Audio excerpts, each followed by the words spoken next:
Wow, big view, big view.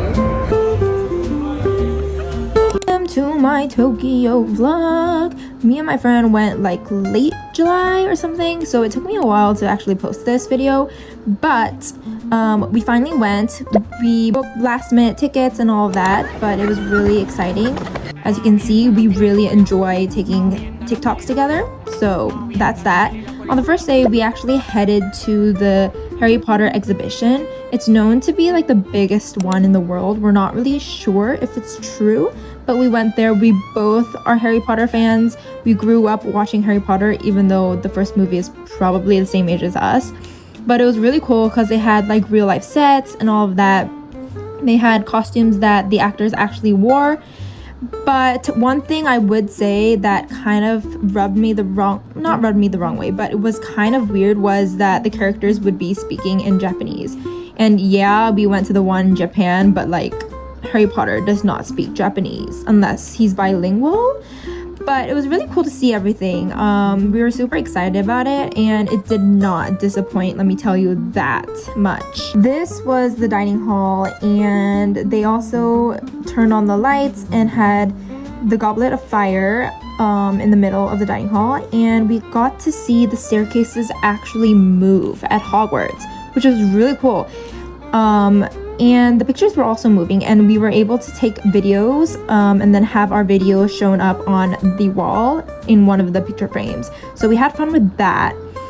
We had way too much fun with that. As you can see, we took 2 videos, and the second one was very much planned out, but we had fun there, and we decided to take pictures with our own video on the wall, acting like we're some type of celebrity.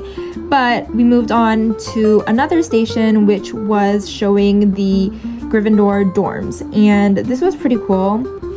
And then they had another activity booth where you can actually experience acting inside a scene of the Quidditch match. And so this is us screaming for our lives. They basically asked us to act like our team won, and so they asked us to scream like we won the match. But at the end, they showed like the end product, and it was pretty quick, so we didn't really wait that long, but this was really interesting to see. Sadly, they didn't have the audio in it, so we literally screamed for nothing. But it was fun. It was a fun experience. I think the whole room was watching us because we were loud as fuck. And then we moved on to costumes. My favorite character is Bellatrix. I have no clue why. Do not question my taste, but I do love her, and I got to see her costume. And then we went into the Forbidden Forest. We saw Hagrid doing his thing. We saw gigantic spiders, and we also got to see Ron's car that came out in Chambers of Secrets, I think. But yeah, and then we were hungry, so we went into the cafe and we decided to get some fries. We didn't want to eat too much because we were gonna have dinner out after the exhibition, but we got to head into Harry's house.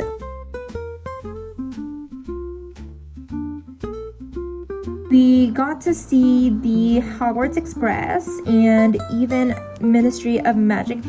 We got to go into Ministry of Magic and see the set. It was so cool. Like, the lighting of it all was so nice. And we also had another activity booth, which we acted like we were models walking out. I took a video here because the details, I kid you not, the details were so good. Like, they did not disappoint. But yeah, and then we kind of ended it there, which took us the whole day. So after that, we headed out back into Shibuya and we got some dinner, and obviously we went out to the clubs.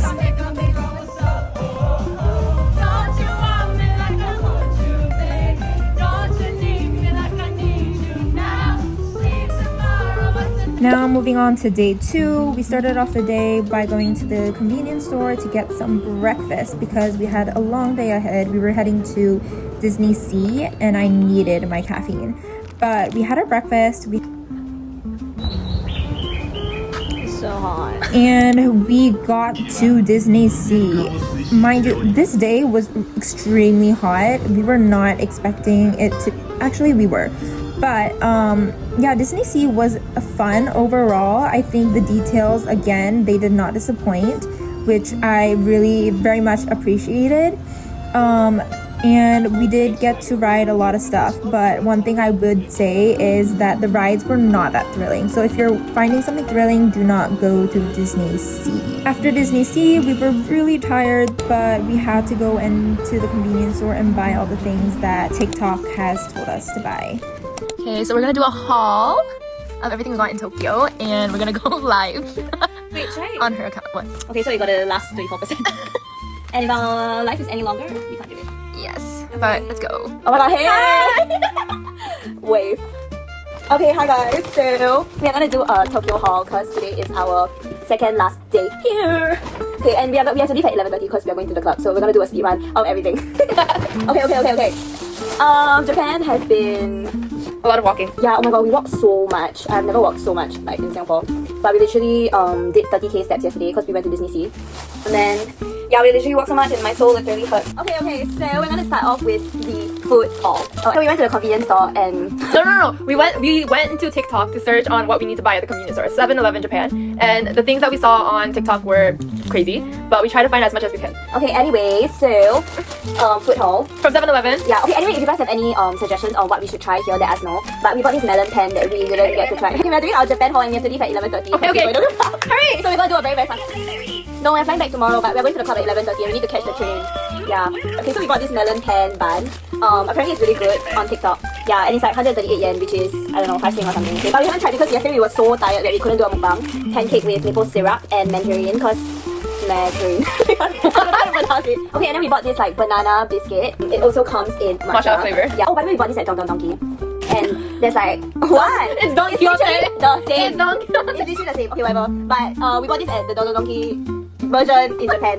Yeah. Okay, so we have this, and it's really sad that you know. Let's try. Show your eyes. Yes, I got this tank in brown, but it has a embedded bra inside, which is perfect for this weather because we were sweating our ass off. Oh my god. Oh my god. And also it was damn hot today. We were gonna show them the wipes. Okay, it was damn hot today. I was literally like sweating through every single thing. And then we bought this, which is a literal lifesaver. So it's basically like a -5-degree wipe. And when you wipe it on your body, it's literally so cooling and you feel like you're in the aircon. Yeah, your body literally goes back to -5 degrees Celsius. It literally doesn't, but yeah, it's really it's really a lifesaver. So if you come to Japan, or actually it's really good to use in Singapore too because it's really hot in Singapore. But yeah, so -5-degree body wipes. Us acting like we're ambassadors of this shit. Wait, but it's really damn good though. So fun. Oh my god, there's somebody back. Oh my god, hey Aaron. Okay, so anyways. Not him literally leaving once I say hi. Okay, anyway, so yesterday we went to Harry Potter World and oh my god, it was so nice. Except everything, like, we couldn't really understand it because the characters were talking in Japanese. Apparently they're bilingual. We got a souvenir. By the way, did you know that this was actually the biggest studio in the world? Why are you questioning yourself after you're educating people on it? I think it is, from what I saw on Google, it is the biggest Harry Potter studio in the world. Okay, so yeah. This is not the only thing we got. Yeah, I love how I look at you for validation. They call you out. Yeah, but she got them up. Oh, my other side doesn't have, but yeah, she got them up and I got the keychain. Yeah, Okay. and yeah, yesterday we went to DisneySea. Okay, we went to DisneySea yesterday and I got a little souvenir. And I got this little Minnie Mouse headband keychain. But I got it because I thought it was very classic Disney. Oh, and there's another whole lore about DisneySea in Tokyo because the whole app system is... No, my god, literally. The whole app system is so useless. And what's that called? DPA? Oh yeah, DPA. DPA was the most important word while we were at DisneySea. Yeah, oh my god, if you go to DisneySea, right, you need to know what DPA stands. Okay, wait, actually what does it stand? Direct Disney Pass access? I don't know. Just know that DPA is the most important word. All you need to know is that, and if you go around telling the staff DPA, Yeah. you'll know what you're talking about. Oh my god, okay, yeah, so we were literally in a crisis at the start of at DisneySea because we actually went pretty late because she can wake up. I know everyone says that you need to go in the morning, but actually it's okay to go in the afternoon because the right timings were actually kind of okay, like 30 minutes. Yeah, but it's probably because we went on the weekdays. Oh yeah, right. Okay, we went on a Friday. And also, if you go a little late, the entrance line is not that long, so you can actually go in, like immediately go in. And then the rides were at least like 50 minutes once we got in, but then as time went by, it was like an hour. But it didn't pass an hour. Okay, so that's why we say DPA is the most important thing you need to know because it will help. It's basically like a fast pass, but in DisneySea they only allow you to buy a fast pass for individual rides, which is a bit like annoying. And also only for certain rides. Yeah, only for certain rides. Oh my god, and I want to say, right, if you're someone that really likes thrill, DisneySea is not for you. But you should only go if you want to go for like all the themes and everything. Because I think it was really, really well done. Like all the details were very intricate and it was really like, whoa, you're in Disney or something. I'm back. I know it took me a long time to post this video and I'm really sorry whoever is constantly watching, but I did finally edit it and now it's up. But the last clip that you saw was us doing a little haul of everything that we bought in Tokyo. This was actually my first time ever going to Japan. I was super excited because all I heard were good things, how it's so clean, people are polite, it's very convenient and all that stuff. And so I did have very high expectations. I will say they were really clean, but with the polite, I mean, I didn't come across anyone rude, but I wouldn't say I came across anyone like overly polite, which, I mean, I guess it's nice to see that people weren't rude, but the convenient part, girl, like, what do you, like, why do they not have escalators at the subway stations? Like, I see a long flight of stairs and obviously there's supposed to be an escalator right next to it because I am not walking up that shit, but they did not have an escalator. But tell me why a short flight of stairs has an escalator right beside it. Like, we don't need an escalator to walk up a short flight of stairs. That kind of thing. That kind of thing was very inconvenient. The second thing was the whole DisneySea experience. Like, yes, it was fun. And that DisneySea is like the only one in the whole world. So that was why me and my friend decided to go there instead of Disneyland. But the app system was fucking a mess. Like, the map. Okay, so for example, when you go into a map, you can normally like GPS the thing and like move the screen around in order for you to know where you're walking. Tell me why when I try to move the screen it doesn't move, and so I flip my phone, the map moves with it. So it's like, what's the point in having a map if you can't decipher where you're going? But anyway, that and the fast pass. Why do you need to purchase a fast pass for every single ride that you want a fast pass to go on? And yes, as foreigners, like, there is some inconvenience to it, but like, we're trying to register a credit card onto the app, which we're only allowed to do when we're at the location of DisneySea.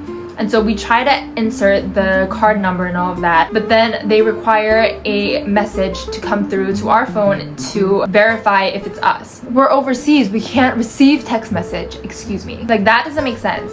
And so the other option was for us to go to the fast pass booth. I would say they had like a total of 3 or 4, and each time we want to purchase a fast pass for a ride, we would have to walk to that station, purchase the fast pass, go to the ride, and then show them that we purchased it. And mind you, they give you like an hour and a half for you to ride that ride with the fast pass that you purchased. And so if you exceed the time limit, you can't ride it even though you bought the fast pass.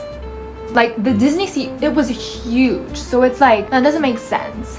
But anyway, one thing I would say that was very different from Korea was the clubs. Like, the clubs hit different. The songs were old 2000 pop songs. It was a vibe. We were singing. Literally, it felt like a karaoke room. I would say that was very different from Korea, and I would never be able to club the same in Korea. But other than that, Tokyo is also very city vibe, and I live in Seoul, so it does kind of make sense that there wasn't much difference. But anyway, it was a fun experience. I got to go with a close friend of mine, and we plan to do this every single year. And next year we do have a very special trip planned already, but we're super excited about that. Overall, it was a fun trip, and yeah, I finally got to take Japan, Tokyo out of my travel list, and that's it. But I hope you guys enjoyed this vlog, and I will hopefully see you guys in the next one. Bye!